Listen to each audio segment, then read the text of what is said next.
Let's go ahead and take a look at how we can use the map filter, particularly in analytics. So I'm on the dashboard here and I have peanuts selected as my product.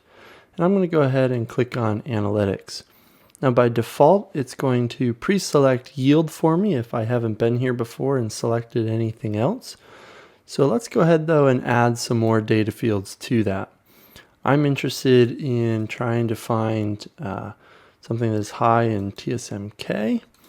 And then let's also make sure that we're low in those damaged kernels as well. So I have those all selected, and then I'll go ahead and click on Rebuild Analytics. So here we are, we have our yield, our TSMK, and our decay percentages here. But I'm only interested in trials that occurred near me. So I can go up here and I can click on Filter. And if it's not turned on, you can click right here on this map icon if you want to find by map location. So here are the different trial locations across Alabama. I'm going to go ahead, I'm going to click on this too because I know I'm located down here in this lower corner near Dothan.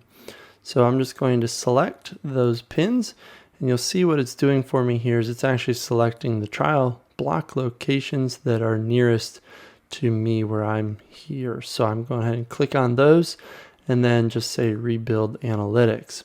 And you'll notice that once I rebuilt the analytics, I'm only looking at the data that is in these three locations that was selected by selecting these pins, same as these three locations there. So I'm going to go ahead and I'm going to hide that. Now we're looking at just the results for these three locations, 2 OVT locations, 1 on-farm location.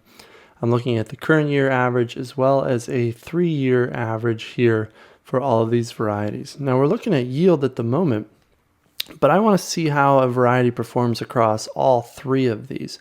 And that's where score averages comes into play. This is using z-scores to create a score average so that I can represent information across all 3 of these. I'm going to go ahead and sort on this 3-year average here, and we're going to sort by our highest value, our best z-score, to our lowest z-score. Now what this is doing is it's calculating these z-scores for each one of these data fields and then doing a straight average. Taking into account that decay here is a -1, so that means that the lower the value, the better it is. So in the averaging, it applies a -1 to it. That way, your lower damaged kernels actually is a better thing. But I want to change this weighting because I don't want it to be a 1-to-1-to-1 ratio.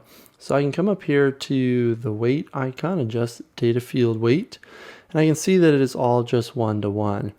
And for me, yield is really important. I'm going to give it a weight of 1.5. But where I really make my money is when my TSMK value is high. So I'm going to give this extra weight. I'm actually going to weight this up to 2.5. And you notice that as I changed these values, the data down here was recalculating itself and updating. So I have this new weight applied, and I sort here by my total 3-year average, and I get myself a list of varieties here. I'm going to just say, let's grab these top 6 here at the moment. We've got some standard material in here with some new material. Now once I've selected these, and you can select as many as you want, I'm going to come up here to compare selected varieties, and now I'm going to be able to get more detailed information about these varieties.